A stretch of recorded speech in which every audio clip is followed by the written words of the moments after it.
आज जब पूरब दिशा से सूरज निकला तो पूरब में तो लालिमा थी ही,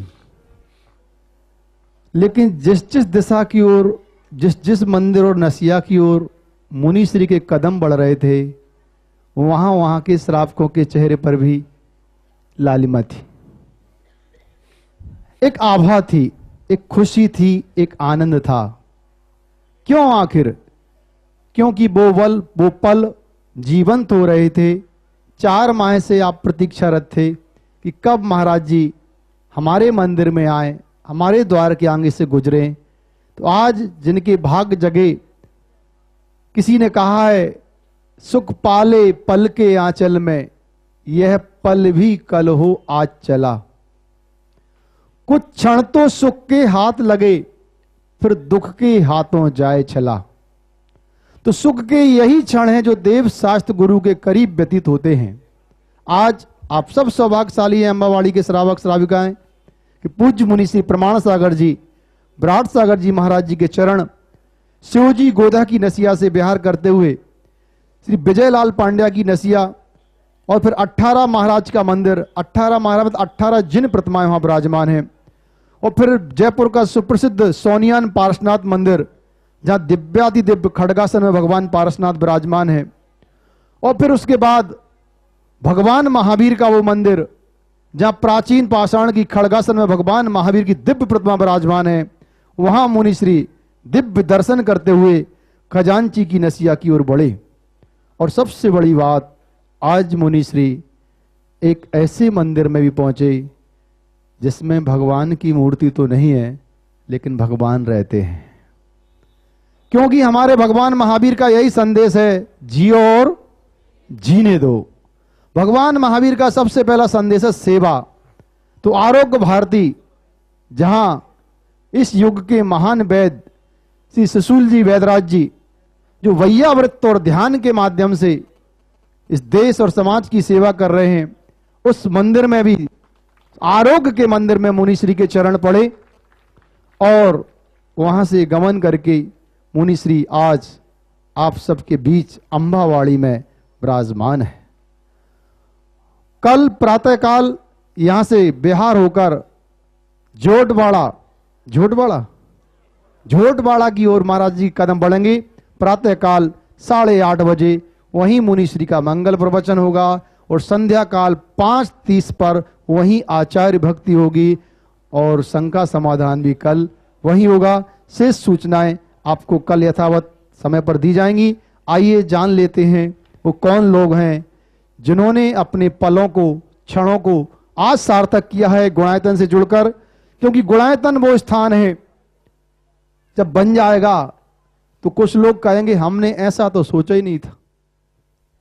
काम होने के बाद कुछ लोग कहते हैं हमने ऐसा नहीं सोचा था, यदि सोचा होता तो हमने भी इसमें कुछ किया होता। आइए जान लेते हैं जिन्होंने आज के कार्य को कल पर नहीं छोड़ा है। वो नाम है निर्माण निधि के रूप में श्रीमती भंवर देवी, धर्मपत्नी स्वर्गीय श्री ताराचंद जी, बेलेवाल, जौहरी बाजार, जयपुर। जोरदार तालियां बजाकर स्वागत करें। श्रीमती कंचन देवी अजमेरा, धर्मपत्नी स्वर्गीय श्री मिलाप चंद अजमेरा, जौहरी बाजार, जयपुर।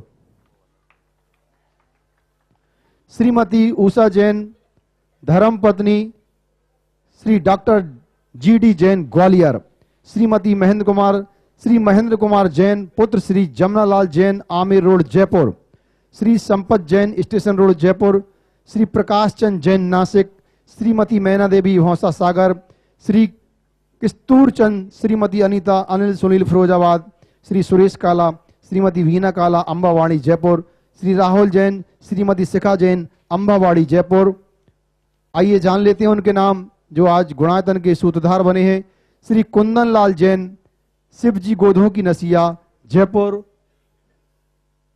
यदि आप उपस्थित हैं तो पधारें, आपका बहुत बहुत स्वागत है। श्री कुंदन लाल जैन, आइए पधारिए। आपके सम्मान के लिए मैं आमंत्रित कर रहा हूं वयोवृद्ध विद्वान श्री विमल जी पाटौदी, जो कि गुणायतन से संरक्षक हैं, पधारें। और आज कुंदला जी नहीं है। चलिए हम उनका फिर कभी सम्मान करेंगे। आज ऑनलाइन जो सूत्रधार के रूप में जुड़े हैं श्रीमती कंचन देवी जैन, मातेश्वरी श्री राजेश कुमार जैन, गांधीधाम ऑनलाइन। मैं बस एक बार पुनः कहूंगा, कल आपको पछताना ना पड़े कि हमने ऐसा नहीं सोचा था। एक्चुअल में हमारी सोच गुरुओं की सोच को छू भी नहीं सकती। गुरु जो सोचते हैं, आज मैंने 2 लाइन पढ़ी हैं कि भारत का धर्म का इतिहास से बड़ी भारत की संस्कृति धर्म की संस्कृति है, क्योंकि इतिहास मात्र अतीत को देखता है, संस्कृति भविष्य के ध्रुव तारे पर नजर रखती है। और मुनि श्री प्रमाण सागर जी महाराज वो महाराज हैं जो भविष्य के ध्रुव तारे पर दृष्टि रखे हुए हैं कि कल भविष्य क्या है, कल की युवा पीढ़ी क्या होगी, उस युवा पीढ़ी की सोच क्या होगी, उसको किस रूप में हम धर्म परोसेंगे। ऐसे गुणायतन से आप सब जुड़े ताकि कल आपको ये ना कहना पड़े कि हमने ऐसा नहीं सोचा था, क्योंकि हम गुरुओं की सोच को कभी छू नहीं सकते। और मैंने कल भी कहा था, आज भी कह रहा हूं और आने वाले कल में भी कहूंगा कि युग टेक्नोलॉजी का है, जो टेक्नोलॉजी के साथ कदम से कदम बढ़ाकर, आज मुझे जो जबलपुर की रिपोर्ट मिली, प्रतिदिन कहीं ना कहीं से कोई समाचार प्राप्त होता है। एक बात और, कल एक फोन आया मेरे पास। किसका आया? एक विश्वकर्मा जी मीरपुर से बोल रहे थे कि महाराज, मेरे से बोले नमोस्तु, वो समझे महाराज जी बात कर रहे हैं। मैंने कहा महाराज जी नहीं है, मैं ब्रह्मचारी। अच्छा, आप उनके चेले बोल रहे हैं? वो उनकी भाषा वैसी थी, वो डेली सुन रहे हैं संघ का समाधान, डेली संघ का समाधान सुन रहे हैं। वो कई अजैन बंधु भी इस संघ का समाधान से जुड़े हैं।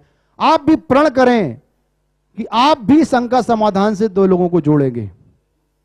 एक काम भी धर्म का काम है, तो प्रामाणिक ऐप जो बनाया गया है, कहीं भी कभी भी आप मुनिश्री के प्रवचन, संघ का समाधान और मुनिश्री की जो भी गतिविधियां हैं उनकी जानकारी आपको तत्काल प्राप्त हो सके, उसके लिए आप सब अपने मोबाइल, एंड्रॉयड मोबाइल पर प्रामाणिक इस ऐप को डाउनलोड करें।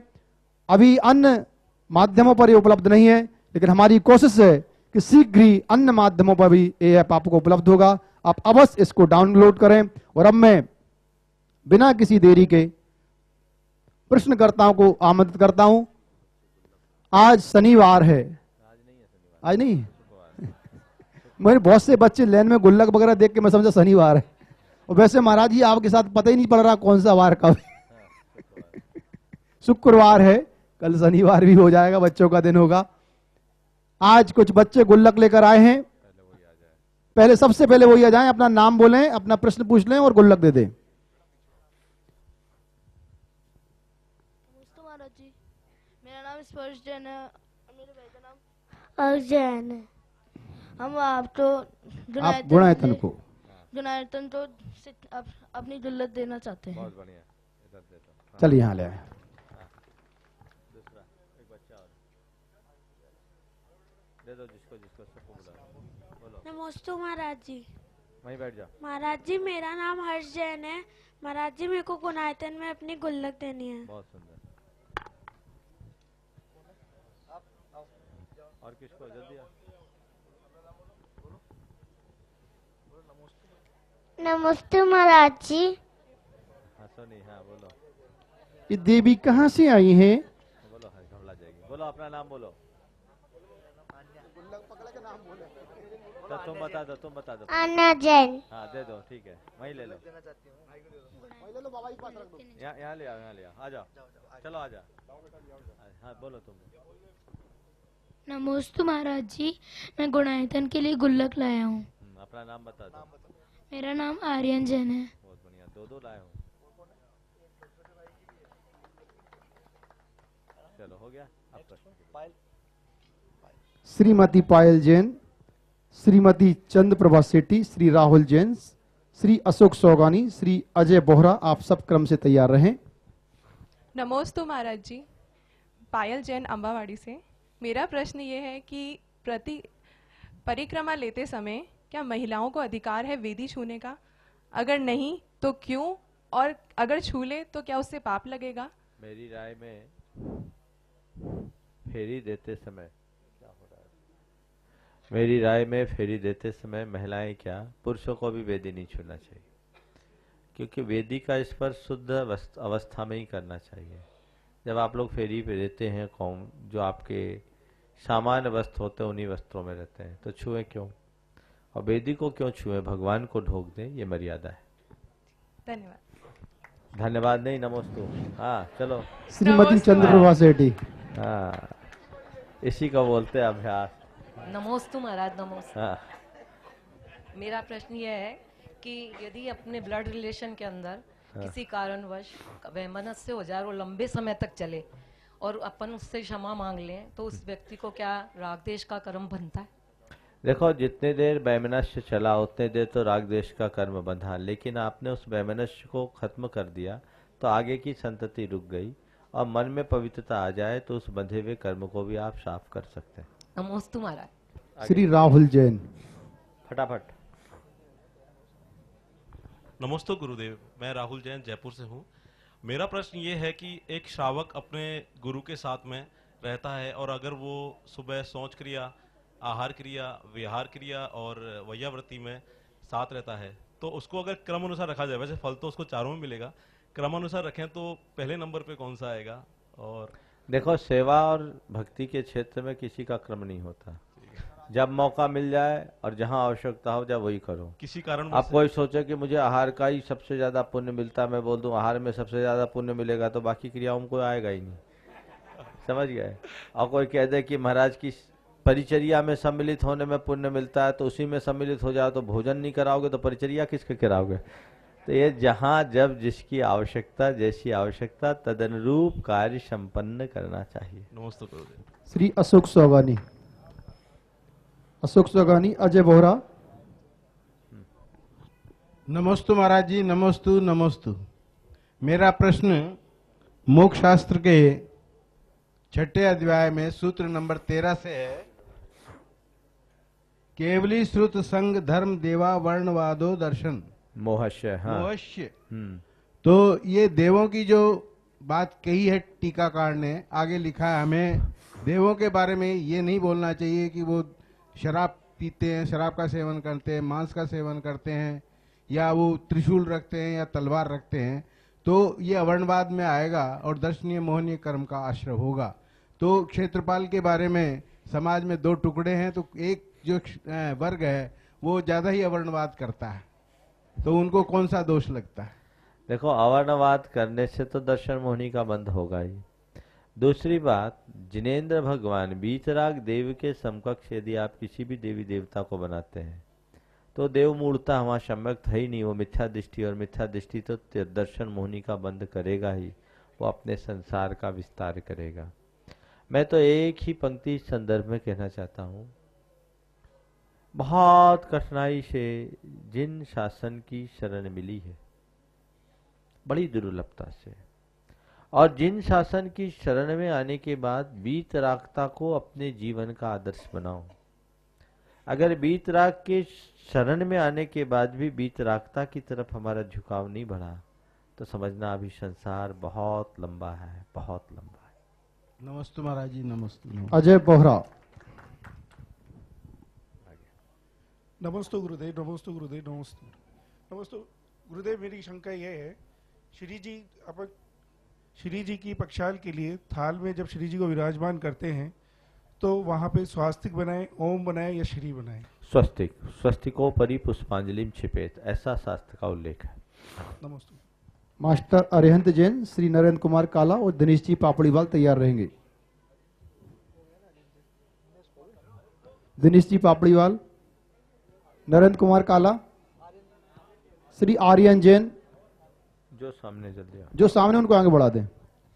महाराज जी, मेरा प्रश्न ये है कि जब अपन मंदिर में रमोकार मंत्र की जाप लगाते हैं, अगर उसके सामने उसके आगे ओम लगाएं तो उसका उच्चारण सही होगा कि गलत?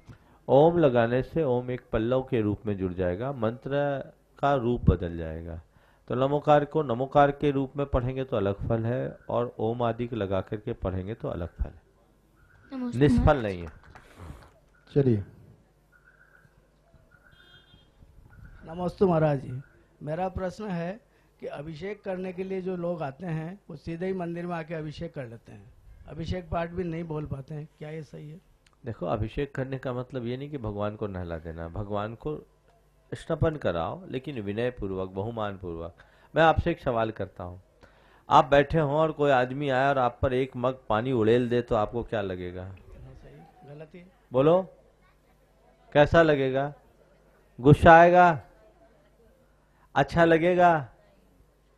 आप उसे भक्ति मानोगे? नहीं। अब भगवान के पास आए, आपने कलसा उठाया और डाल दिया, क्या अभिषेक?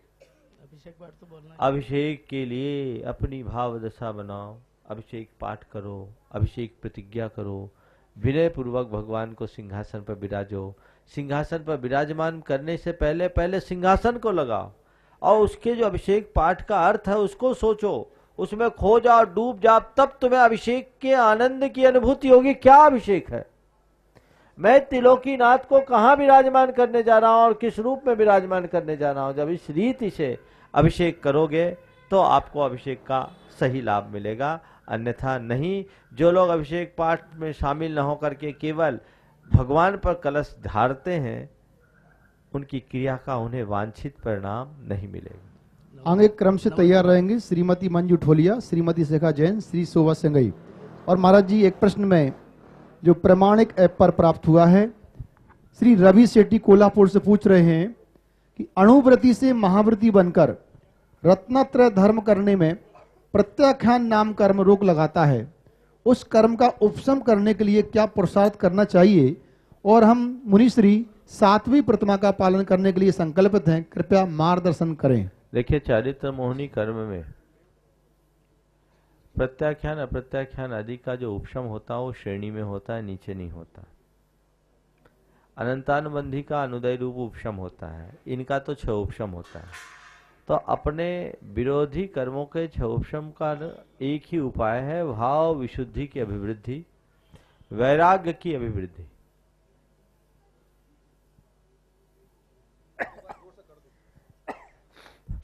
वैराग्य की अभिवृद्धि। एक मिनट,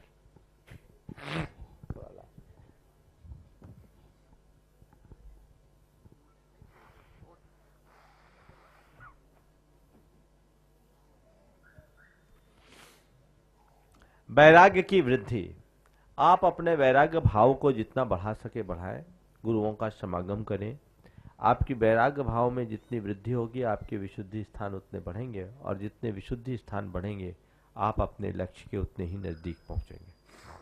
श्री दिनेश जी वाकलीवाल, गुणा पापड़ीवाल, गुणायतन और गुरु में दोनों में तल्लीन। गुरुवर के चरणों में बारंबार नमोस्तु नमोस्तु नमोस्तु। गुरुवर, धर्म पे चलने पे रास्ता कुछ कठिन है, लेकिन अंत में विजय उसी की होती है, ऐसा क्यों? देखो, 2 रास्ता है, एक सुख का और एक हित का। सुख का रास्ता लुभावना है पर टिकाऊ नहीं, हित का रास्ता कठिन है पर टिकाऊ है।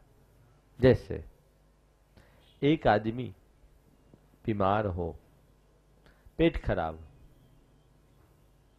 और पेट खराब हो और उसे मिठाई खाने की इच्छा हो, मिठाई खाने से उसको सुख मिलेगा, लेकिन बाद में डिसेंट्री हो जाएगी, और क्या होगा?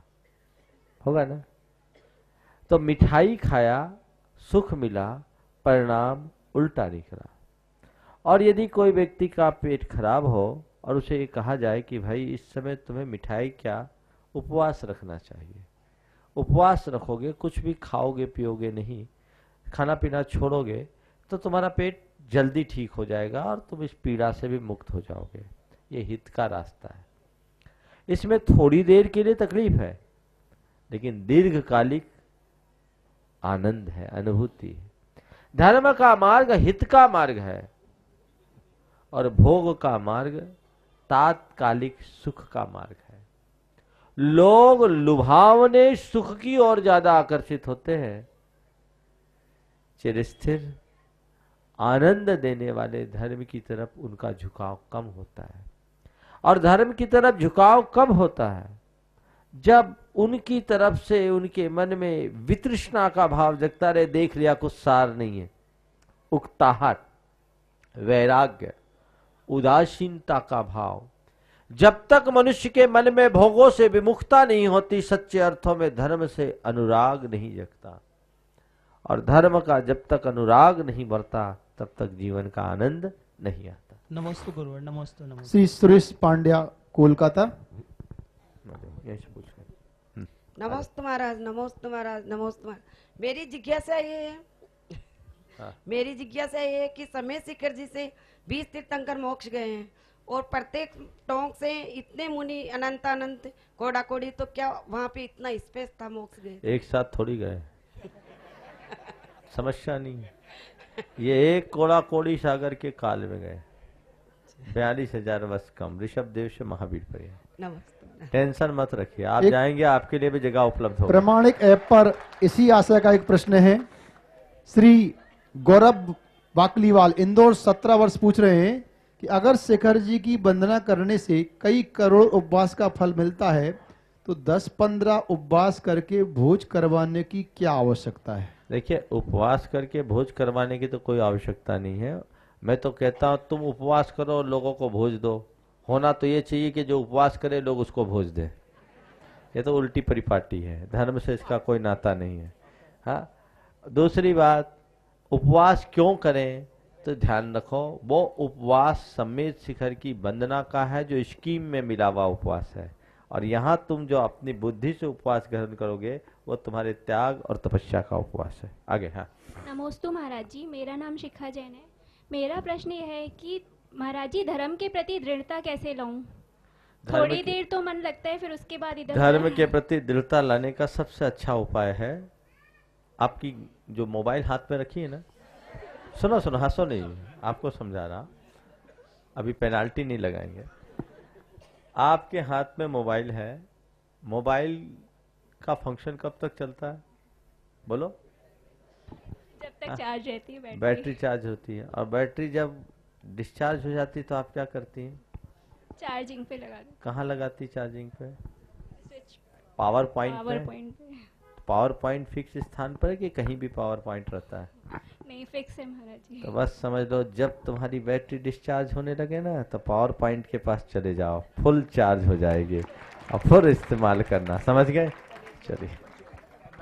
श्री सुरेश पांड्या, कोलकाता। हाँ। नमस्ते महाराज जी, मेरा नाम नव्या जैन है। मेरा प्रश्न ये है कि भगवान के ऊपर 3 छत्र लगे होते हैं, उसमें जो सबसे नीचे वाला होता है वो सबसे बड़ा क्यों होता है? सबसे बड़ा ये एक शिखर जैसा लगता है ना, सुंदर लगता है, बड़ा छोटा फिर छोटा। समझ गए? कोटि कोटि नमोस्तु गुरुवर। गुरुवर, मेरा प्रश्न है, अपना नाम बोल के बोलो। हाँ। श्रीमती शोभा सिंघई, हाँ। अम्बावाड़ी से। हाँ। भूत भविष्य वर्तमान तीनों काल की 24 सम्मेद शिखर से ही मोक्ष जाती है, तो वर्तमान में जिस टोंक से जिस नंबर के तीर्थंकर मोक्ष गए हैं, क्या आने वाली 24 में भी उसी क्रमानुसार उसी टोंक से वही भगवान, उसी नंबर के भगवान मोक्ष जाएंगे? ऐसा और कोई टोंकों के नाम भी वही रहेंगे क्या? ऐसा कोई शास्त्रीय उल्लेख पढ़ने में नहीं आया। चलो। नमोस्तु गुरुवर। सुरेश जी पांड्या, कोलकाता। नमस्ते महाराज।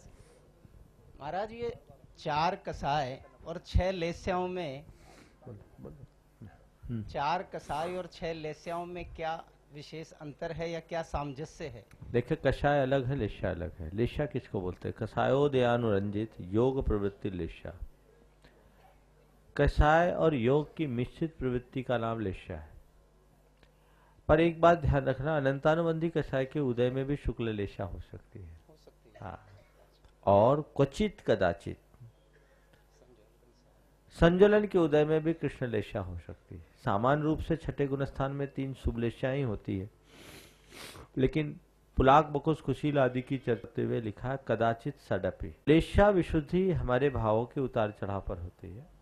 प्रायः कर कषाय की तीव्रता में अशुभ लेशाएं ही होती है, लेकिन जब कषाय मंद हो जाए तो उस मंद परिणाम में व्यक्ति की भाव विशुद्धि बढ़ सकती है। में लेशा की विशुद्धि का बहुत ज्यादा महत्व नहीं है, गुणस्थान की विशुद्धि ज्यादा महत्वपूर्ण है। तो लेश्या क्या क्षणिक होती है? नहीं, लेशा अंतर मुहूर्त में हम लोगों की बदलते रहती, मनुष्य स्त्रियंशों की। गुणस्थान भी पल पल में बदलता है, लेकिन लेशा का मतलब है भाव और परिणाम विशुद्धि। गुणस्थान विशुद्धि का मतलब है उद्देश्य, अभिप्राय। हमारा अभिप्राय साफ स्वच्छ हो तब हम अपनी आत्मा की उन्नति करेंगे। नमस्ते महाराज। नमोस्तु महाराज जी, नमोस्तु महाराज जी, नमोस्तु महाराज जी। मेरा नाम उमा जैन है और मेरी आपसे जिज्ञासा है कि भगवान बाहुबली ने 1 वर्ष तक तपस्या की थी और उनके मन में ये शल्य थी कि मैं भरत की भूमि पर खड़ा हुआ हूँ, जबकि ये भेद विज्ञान तो पहले ही हो जाता है कि मैं शरीर से भिन्न है और ये भूमि सब मेरी नहीं है, तो उनके मन में ऐसी स्थूल शल्य कैसे हो सकती है? देखिए, ऐसा है, भेद विज्ञान होना अलग है और भेद विज्ञान में लीन होना अलग है। पहले श्रद्धांत था, आचरण में नहीं था। भरत चक्रवर्ती को भी इतना भेद विज्ञान था कि ये धरती किसी की नहीं है, फिर चक्र क्यों चलाया? बात समझ गए? हाँ। कषाय के उदय में ऐसा होता है। नमस्ते गुरु। हाँ, एक ही बार में हो जाएगा काम। नमस्ते महाराज जी। हाँ। मेरा प्रश्न ये है, हमारे ससुर साहब भादवे की 14 के दिन मंदिर के बाहर चंवर हाथ में और उनके देवलोक वहीं हो गया, तो कौन से पुण्य का उदय था कि उनका इतना अच्छे तरीके से मोक्ष देवलोक? उनके पुण्य का उदय था उनका कि आपका मुझे नहीं पता, लेकिन जहाँ गए हैं वहाँ पुण्य करने का मौका उनको जरूर मिलेगा। सदगति का प्रतीक है। नमस्ते महाराज जी, नमस्ते महाराज जी, नमस्ते। मैं दिनेश जैन अम्बावाड़ी से। मेरी एक जिज्ञासा ये है, हम सुबह अभिषेक करते हैं और उसके बाद कई बार लोग दर्शक आते हैं और कहते हैं हमें भी अभिषेक दिखाएं, हमें भी अभिषेक दिखाएं, क्या ये उचित है? मैंने अभी बताया ना, ये पूरे देश में प्राय हर 15 दिन में एक बार ये सवाल आता है, लेकिन लोग सुधरते नहीं। मैं क्या करूं? नमोस्तु गुरुदेव, नमोस्तु गुरुदेव। मेरा प्रश्न ये है नाम कि बताओ अपना पहले। मेरा नाम विधान जैन है। मेरा प्रश्न ये है कि भगवान के आगे 1008, मुनि के आगे 108 और तथा माता जी के आगे 105 क्यों लगाया जाता है? मैंने कई बार इसके बारे में बताया है, फिर भी संक्षेप में बता देता हूँ। पुराने जमाने में श्री लिखने की एक परिपाटी थी, किस व्यक्ति के साथ कितनी बार श्री लिखा जाए। समझ गए? एक दोहा मुझे सुनाया था, श्री लिखिए श्री गुरुन को सठ रिपु को पुनिचार, दोय मित्र और भृत्य को पंच पुत्र और नार। तो ये गुरु के लिए, सामान्य लौकिक गुरु के लिए श्री लिखे तो 6 बार लिखो। श्री लिखिए श्री गुरुन को सठ रिपु को पुनिचार, 4 बार श्री श्री श्री श्री लिख दिया, यानी समझ लो ये दुश्मन है।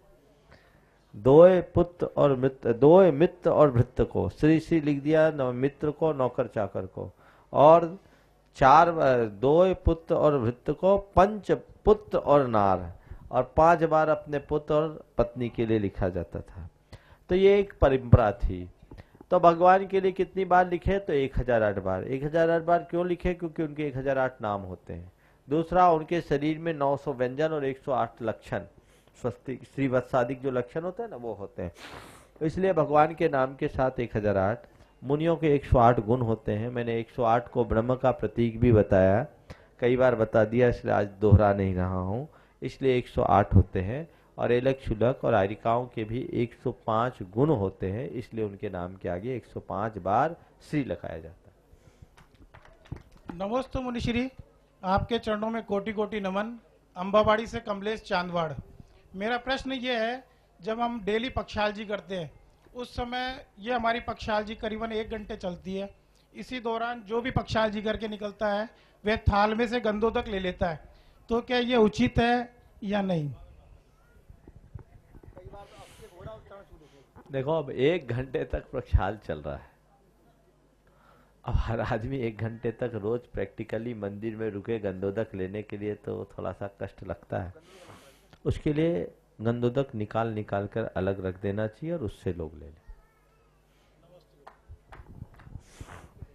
नमस्ते गुरुवर, मेरा नाम प्रेमचंद बड़जैतिया, अम्बावाड़ी। एक मंदिर निर्माण के संबंधित प्रश्न मेरा कि यदि मूल नायक आदिनाथ भगवान हैं तो जो मनस्तंभ में दूसरी प्रतिमा आ सकती है क्या, या वही आएंगे? जो मूल नायक की प्रतिमा वही रखें। वही आएगी। नमस्ते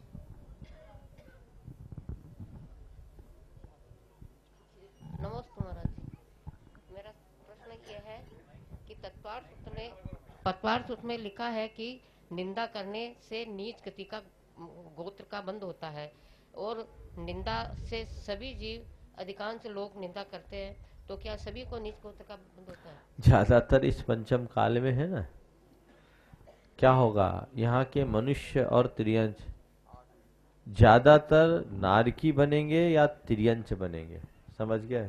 तो ये दोनों के नीच गोत्र का ही उदय होता है। चलिए। नमोस्तु महाराज जी, मैं संपत पाड़िया बोल रही हूँ अम्बावाड़ी से। मेरा क्वेश्चन ये है कि किसी के यहाँ सुआ या सूतक हो जाता है तो मंदिर तो वो आदमी आता है, पर परिक्रमा लगाने में क्या दोष है उसका? गर्भगृह में नहीं जाना चाहिए। परिक्रमा लगा सकते हैं? परिक्रमा नहीं लगा, गर्भगृह में जाए बिना गर्भगृह में कैसे जाए लगे? बिना उसके पीछे मैंने एक बार बताया था, नेगेटिव एनर्जी का फ्लो ना हो। अच्छा। आगे चलिए, आगे चलिए। अच्छा, नमोस्तु महाराज जी।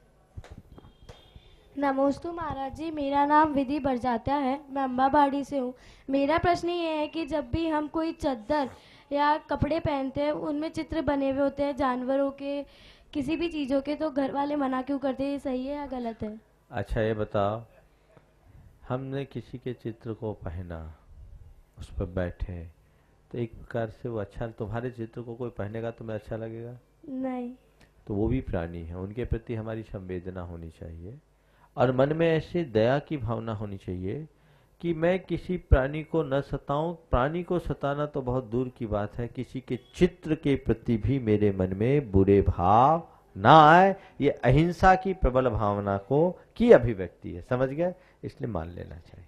महाराज जी, कुछ युवक सीने पर शेर दहाड़ रहा है, ऐसा चित्र रहता है, उसका क्या प्रभाव पड़ेगा? नहीं, वो फिर वो गड़बड़ हो जाता है, नेगेटिव एनर्जी देती है, इसलिए नहीं लेना चाहिए। नमोस्तु गुरुवर, नमोस्तु नमोस्तु। मेरा प्रश्न ये है कि जब आयु कर्म के निमित्त से जीवों के शरीर की स्थिति बनी रहती है तो फिर ये अकाल मरण क्या है? अकाल मरण देखो, जन्म मरण है। आयु कर्म के योग से स्थिति तो रहती है, लेकिन आयु कर्म कितने दिन तक टिकेगा ये पक्का नहीं है ना। आयु कर्म समय में भी नष्ट होता, असमय में भी नष्ट होता है। असमय में नष्ट बता रहा हूँ, इसको कदली घात कहा है।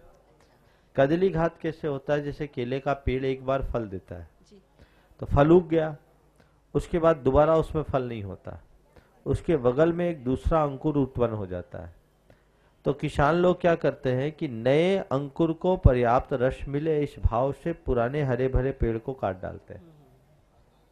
इसी प्रकार जिसका हरा भरा जीवन असमय में नष्ट हो जाए, उसके मरण को कदली घात मरण कहते हैं, जो अकाल मरण है। आगम में इसका पर्याप्त वर्णन है और मैं इसके बारे में कई बार बता चुका। नमस्ते। आगे तैयार रहेंगे श्री नमन बोहरा। नमोस्तु महाराज जी, नमोस्तु नमोस्तु। मैं राज सोगानी अम्बावाड़ी से। अनंतानंद जीव प्रारंभ से ही इतर निगोद में है। वे जब संसार में आए ही नहीं तो उनकी आत्मा कब और कैसे मलिन हो गई, या उन्होंने जब कोई पाप किया ही नहीं तो प्रारंभ से ही उन्हें इतर निगोद में क्यों जाना पड़ा? ऐसा किसने कहा कि उनने पाप नहीं किया? मलिनी अनादि से हम हैं तो मलिनी, स्वभाव ही ऐसा, समझ गए? नमस्ते महाराज।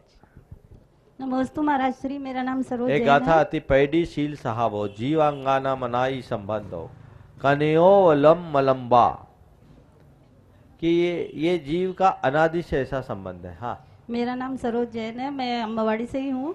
मेरा प्रश्न है, भोग भूमि में जब युगलियाँ जीव ही पैदा होते हैं तो फिर आदिनाथ भगवान भोग जब जन्म भोग भूमि में कैसे हुआ?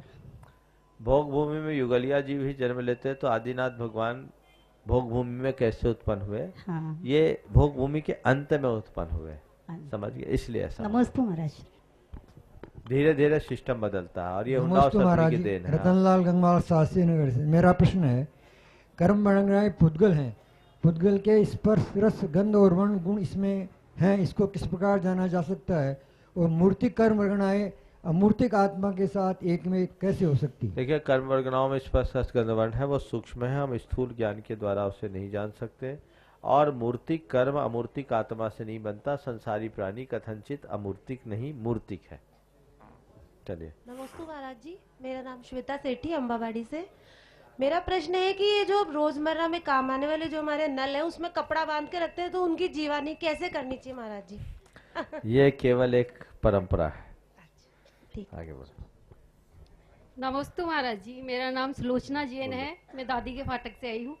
ये जो अपने 10 लक्षण जी में बड़ी 14 आती है, उसके 14 उपवास करने के बाद उसको विधान करना चाहिए या फिर कुछ मंदिर में बैठ करना चाहिए? विधान आदि करो और मंदिर में आवश्यक हो तो भेंट करो। ठीक है, नमस्ते महाराज जी। चलिए। नमस्ते महाराज जी, मेरा नाम है आशीष जैन है। मैं ना चलो बड़ों को दो। चलो हो गया। आज सखी ग्रुप अम्बावाड़ी जयपुर भी निर्माण निधि ग्रुप में गुणाता से जुड़े हैं। आपका बहुत बहुत अब स्वागत बच्चों है। का नहीं, बच्चों का दिन कल है। आओ बड़े बड़े आओ, पीछे से आओ। नमन बोरा। ये नमस्ते महाराज जी। हाँ। महाराज जी, मेरा क्वेश्चन ये है कि हम जैन मंदिर में जाते हैं, उसके अलावा अगर दूसरे मंदिरों में भी जाते हैं तो वो जाना सही है क्या? देखिए, मंदिर हम क्यों जाते हैं और कहाँ क्यों जाना चाहिए, अगर ये समझ लोगे तो तुम्हारा ये सवाल ही खत्म हो जाएगा। अगर तुम्हारा लक्ष्य अपने जीवन का कल्याण है और वीतरागता की प्राप्ति है तो केवल वीतराग के दरबार में ही सिर झुकाओ। नमस्ते महाराज जी। श्रीमती रजनी सेठी ने 18 तारीख से लेकर 25 तारीख तक 30,805 माला। 30,805 माला, बहुत माला फेरी इनने। 30,805 ताली तो बजा दो। लगभग 30 लाख जाप इनने अकेले ने कर दिया। पर डे का पढ़ो। हाँ। 18 तारीख को 500 माला, 19 तारीख को 451 माला, ताली बजा दो। 20 तारीख को 500 माला, 21 तारीख को 351 माला। कौन से मंत्र की? मंत्र बता दो। ओम ह्रीम हरम अश्यावशन। अरे जल्दी वाह। बोलो। हाँ। 22 तारीख को 451 माला, 23 तारीख को 500 माला, 24 तारीख को 481 माला और 25 तारीख को 251 माला आपने जपी है। बहुत बहुत धन्यवाद। बहुत सुंदर। बुला लो सामने। देखो, और भी उस कार्यक्रम में बोला तो गया था कि जो भी माला की जाप करेंगे उनकी सूचना आनी चाहिए। कार्यक्रम की व्यस्तता के कारण वो सूचनाएं नहीं आ पाई। इन्होंने आज ये सूचना दी, मुझे सुनकर बड़ी प्रसन्नता हुई। इन्होंने प्रायः प्रतिदिन उपवास करके ही ये मालाएं फेरी है। दिन भर ये कार्य इनका चला। ये 28 के दिनों में बहुत अच्छा प्रशंसनीय कार्य इन्होंने किया है। आपको बहुत बहुत आशीर्वाद। और जो लोग भी इस तरह के जाप किए, जिनकी डाटा यहाँ नहीं आ पाए, वे जरूर अपनी सूचना यहाँ पहुँचा दें। बहुत बढ़िया। हो गया। नमस्ते महाराज जी, मैं रमेश पाटनी अम्बावाड़ी से। मेरा प्रश्न यह है कि पूजन अभिषेक करते समय श्रृंगार करने से ज्यादा पुण्य मिलता है या सादा वस्त्र में करने से मिलता है? पूजन अभिषेक। हाँ, श्रृंगार करके या सादा? सादगी का ज्यादा लाभ होता है। समझ गया। चलिए, आज का ये सत्र यहीं पर पूर्ण होता है। चलें, आरती के लिए आप लोग एक दे दो। तुम्हारा है प्रश्न? आरती ठीक है, तुम गाएगा। दे दो। रवि बोल रहा। हाँ। महाराज जी, एक दुआ बोल देती हूँ, टाइम खत्म हो गया। यह तन आओ, इसके लिए नहीं है जरूरत, अभी तो उधर टाइम नहीं है। रवि। महाराज जी, मेरा प्रश्न ये है, महाराज जी मेरा प्रश्न ये है कि मैं मंदिर से आती हूँ तो मुझे लेकर के आते हैं तो मैं आ जाती हूँ, और जब वो नहीं आते तो मैं नहीं आती हूँ, तो मेरे को खेद नहीं होता है कि मैं क्यों नहीं गई। इसका समाधान बताइए। बस ऐसा तालमेल बना लो कि कभी ये सवाल ही ना आए। चलिए, नमस्ते महाराज जी। शुरू करो। नमस्ते। अब हो गया। समय पूर्ण हो गया है।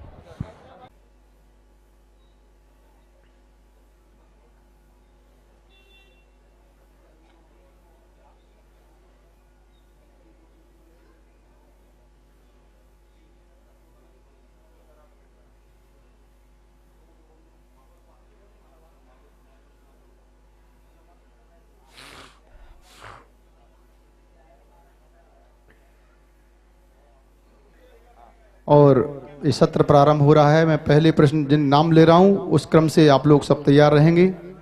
श्री बिमल जी पाटोदी, संरक्षक गुणायतन। श्री पंकज पाटोदी, कुमारी चारखी पाटोदी, कुमारी पार्थिवी पाटोदी, कुमारी अर्सिया पाटोदी, श्रीमती रजनी सेठी, श्रीमती पायल जैन, श्रीमती चंद्रप्रभा सेठी, श्री राहुल जैन, श्रीमती रजनी जैन, श्री अशोक सोगानी। आप सब इसी क्रम से प्रश्न के लिए आएंगे। तैयार हैं आप लोग?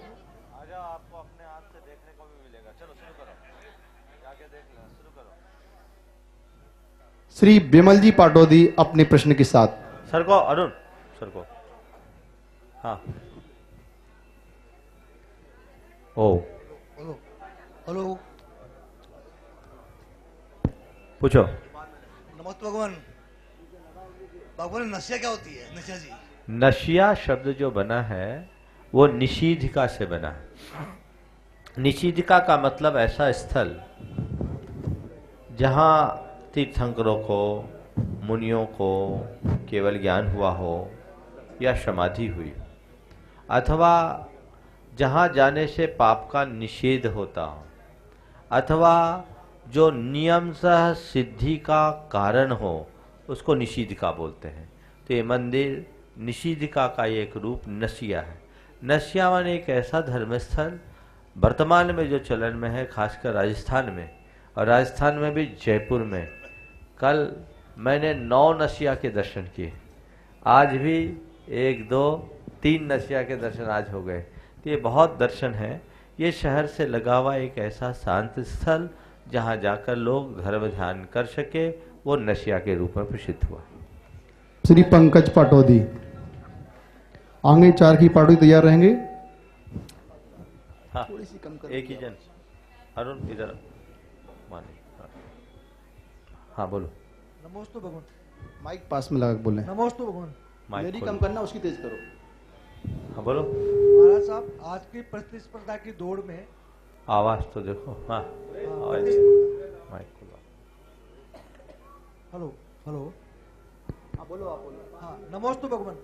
आज प्रतिस्पर्धा की दौड़ में ये दे दो। हाँ, जल्दी करो। हेलो। हाँ, प्रतिस्पर्धा की दौड़ में आजकल लोग सफलता के लिए जल्दी उड़ान भरने की कोशिश करते हैं और फिर असफल भी होते हैं। तो उनके लिए क्या आगे की। देखिए, बहुत अच्छी बात आपने पूछी है। आपका आशय मैं समझ गया। हर कोई, आज का युग प्रतिस्पर्धा का है और उसमें आगे निकल जाने वाले लोग अपने आप को सफल मानते हैं, और कदाचित कोई पिछड़ जाए, असफल हो तो अंदर से टूट जाते हैं। सफलता और असफलता, इन दोनों में स्थिरता की आवश्यकता है। सफलता और असफलता दोनों में स्थिरता की आवश्यकता है। कैसे, तो पहले समझिए। प्रतिस्पर्धा करें, मन में प्रतिद्वंदता न आने दें। पहली बात, आप आगे बढ़े पर कभी किसी को पीछे ठेलने की कोशिश न करें। यह हमेशा जीवन में ध्यान में रखें। प्रतिस्पर्धा प्रगति का आधार है और प्रतिद्वंदता कटुता का मूल। तो मन में कभी प्रतिद्वंदता का भाव न आने दें। प्रतिस्पर्धा में आगे निकल जाए और सफल हो तो उसका कभी मान न करें। और एक बात ध्यान रखना, आगे बढ़ने का नाम सफलता नहीं है, अपने आप को मजबूत बनाने का नाम सफलता है। सफल वो नहीं जिसके पास खूब पैसा हो, पावर हो। सफल वो है जो सब स्थिति में अपने आप को ढालने में समर्थ हो, जिसके मन में प्रसन्नता है, सच्चे अर्थों में उसके ही जीवन में सफलता है। जिस सफलता को लोग सफलता मानते हैं वो बड़ी उथली सफलता है, बाहर की सफलता है। इस सफलता में जीवन की सार्थकता नहीं। दूसरी बात, जिस क्षेत्र में मनुष्य आगे बढ़ना चाहता है और यदि कदाचित उसमें सफल न हो पाए तो भी अपने मन में हीन भावना उत्पन्न न होने दें। नई संभावनाएं तलाशें और नई संभावना तलाश करके उसके लिए रास्ता बनाएं। एक बात ध्यान में रखना चाहिए, 99 द्वार बंद होते हैं तो 100वां दरवाजा हमेशा खुलता है, और हमारी दृष्टि खुले द्वार की ओर होना चाहिए, बंद दरवाजे की ओर नहीं। मेरे संपर्क में एक युवक था। वो युवक, ये माता जी बहुत अच्छा काम कर रही है, पीछे आके आगे आने का, गलत बात।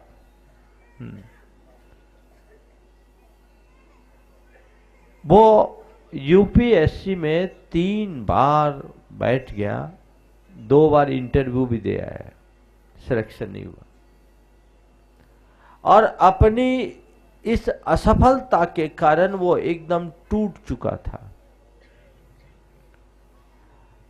पारिवारिक परिस्थितियां भी उसके अनुकूल नहीं थी, मन बहुत हताश था। मेरे पास आया,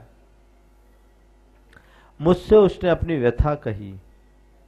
मैंने उसे समझाया कि तुम अपने आप को असफल मान रहे हो और मेरी दृष्टि में तुम बड़े सफल व्यक्ति हो। बोले कैसे महाराज?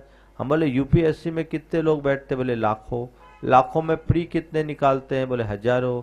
हजारों में मेंस कितने निकालते हैं? बोले सैकड़ों में।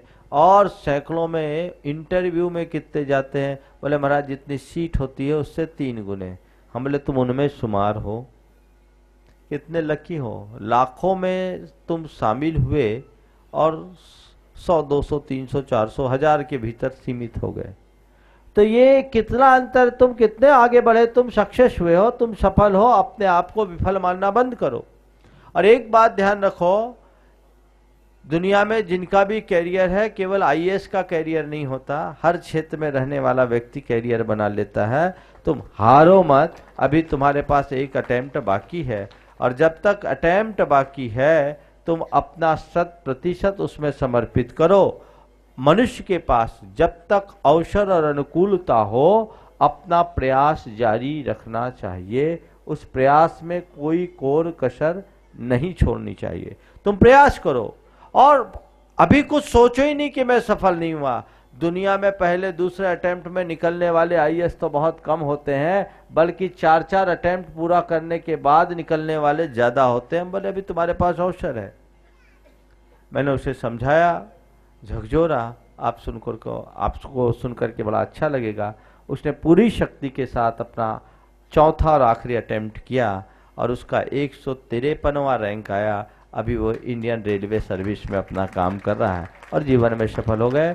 तो कभी भी असफलता में हीनता का अनुभव न करे, अपनी शक्ति का फिर से संयोजन करे, पूरी शक्ति और उत्साह के साथ अपने आप को आगे बढ़ाने की कोशिश करे। और सामने कोई दीवार आती है तो उस दीवार से सिर टकराने की जगह हम दीवार को क्रॉस कैसे करें ये दिमाग में लाना चाहिए। निश्चित आपके जीवन में सफलता मिलेगी। नमस्ते।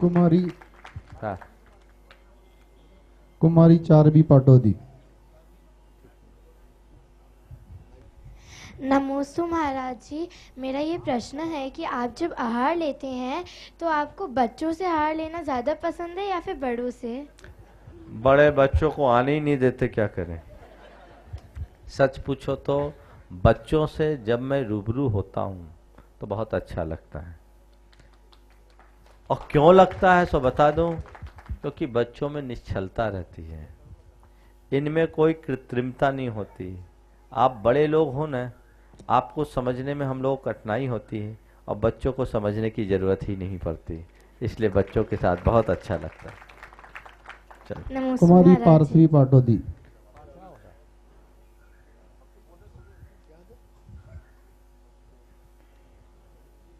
नमोस्तु महाराज जी, मेरा प्रश्न यह है कि पूजा करते समय अष्ट द्रव्य ही क्यों चढ़ाते हैं, ज्यादा या कम क्यों नहीं?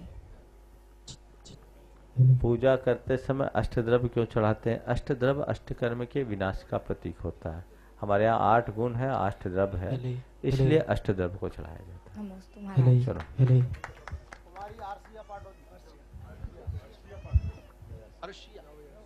अर्शिया पाटोदी।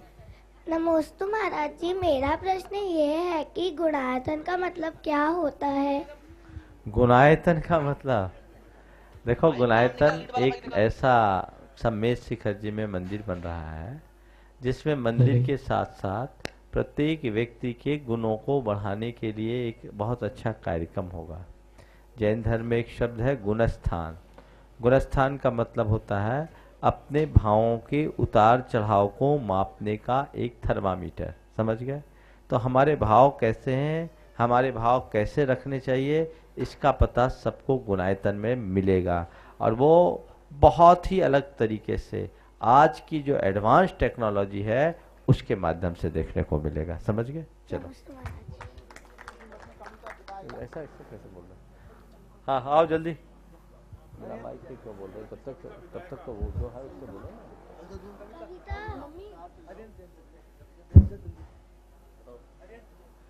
चलो अपना नाम खुद बोलो और बोलते जाओ जब तक। हाँ नमोस्तु महाराज, मेरा नाम अरिहंत जैन है। मेरा आपसे प्रश्न यह है कि हमें ऐसा कौन सा कार्य करना चाहिए जिससे हमारे परिवार को खुशी मिले। बहुत अच्छा। ऐसा कौन सा कार्य करना चाहिए जिससे हमारे परिवार को खुशी मिले? सदैव ऐसा कार्य करना चाहिए जिससे परिवार का, माँ बाप का नाम ऊंचा हो। बच्चों को अपना जीवन ऐसा बनाना चाहिए, ऐसा बनाना चाहिए, इतना पवित्र, इतना ऊंचा बनाना चाहिए कि तुम्हें देख करके लोग तुम्हारे माँ बाप से ये बात पूछ बैठे कि किस तपस्या के फल से ऐसे बच्चे को पाया। अपना जीवन ऐसा बनाओ, सबसे बढ़िया काम। नमोस्तु महाराज। नाम बोलो। श्रीमती रजनी सेठी, श्रीमती कविता विनायका। मेरा प्रश्न ये है कि हम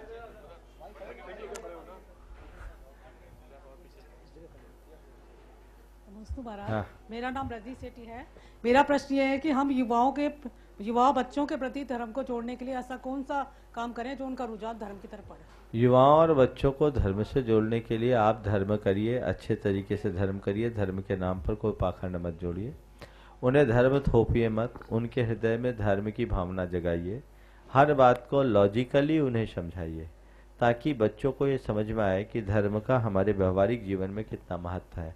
यदि बच्चे उस चीज़ को ठीक ढंग से समझ लेते हैं तो बहुत फर्क पड़ता है। आज की बात है, एक परिवार मेरे पास आया, शायद यहाँ बैठा भी हो, तो कहा कि महाराज जी ये मेरी बेटी है, धर्म से थोड़ा दूर रहती है। मैंने उसकी तरफ देखा और मुझे लगा कि ये धर्म से तो दूर नहीं। बोले महाराज धर्म से तो दूर नहीं हूँ, लेकिन मुझे थोड़ी धार्मिक क्रियाओं में रुचि कम है, मंदिर में नहीं जाना चाहती, मन में ही भगवान को याद कर लेती हूँ। हमने कहा अच्छा, मन में ही भगवान को याद कर लेती हो, अच्छी बात है, पर ये बताओ जिससे तुम्हारा जुड़ाव हो उसको केवल मन में ही याद करने से काम होता है? हाँ। हमने तुम अपने फ्रेंड से मिलने के लिए जाती हो, मिलना चाहते? हाँ मिलना चाहते हैं।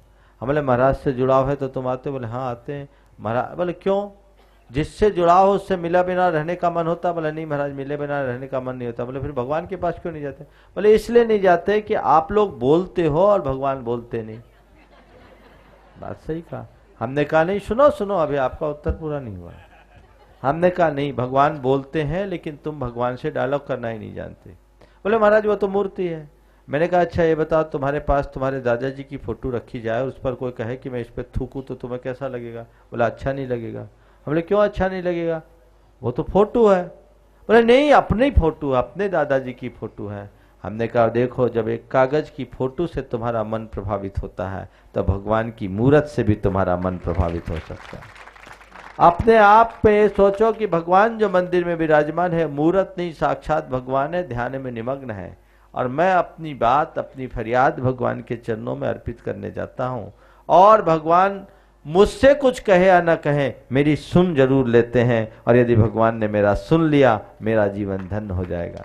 तो हर बात को लॉजिक उस लड़की को बहुत अच्छा लगा और उसने फिर मुझसे खुद होकर के कहा महाराज मैंने कभी ऐसे समझा नहीं, मेरे पापा मम्मी मुझसे हमेशा ये तो कहते हैं कि मंदिर जाओ मंदिर जाओ मंदिर जाओ, लेकिन मंदिर क्यों जाओ इस तरह का उन्होंने मुझे कभी नहीं समझाया। महाराज जी आज आपसे मैं बहुत इंस्पायर हुई हूँ, अब मैं मंदिर जाऊँगी।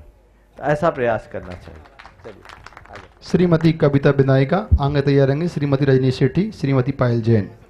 नमस्ते महाराज जी, मेरा प्रश्न ये है कि हम अपने सम्यक्त गुणों को कैसे समझें और कैसे इन महान गुण का विकास करें। सम्यक्त के गुणों को कैसे समझें और इसका विकास कैसे करें?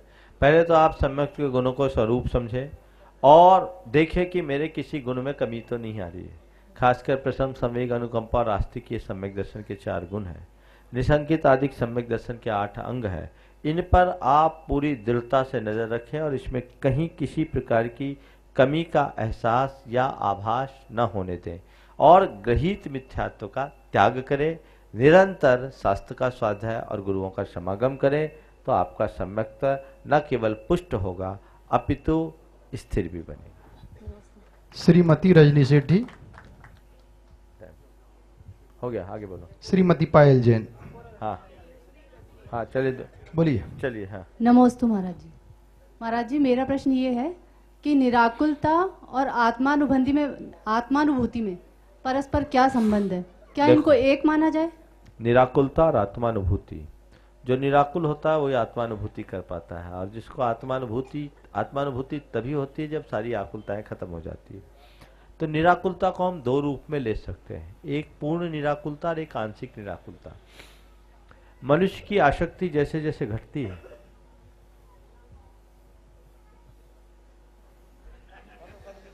गया मनुष्य की आसक्ति जैसे जैसे घटती है उसकी आकुलताएं मंद होती है, पर समता रूप निराकुल परिणाम लेशा की विशुद्धि से भी हो सकती है, आत्मानुभूति गुणस्थान की विशुद्धि से होती है। एक निराकुलता अभव्य जीव में भी हो सकती है, पर आत्मानुभूति भव्य वीतराग सम्यक दृष्टि मुनि महाराज में ही हो सकती, हर किसी में नहीं हो सकती। पर निराकुलता आत्मानुभूति का पूरक तत्व है, ऐसा जरूर समझ सकते हैं। इस प्रकार आज के इस सत्र को परम पूज्य गुरुदेव के चरणों में नमन अर्पित करते हुए मैं यहीं पर विराम दे रहा हूं। बोलिए परम पूज्य आचार्य गुरुवर श्री विद्यासागर जी महाराज।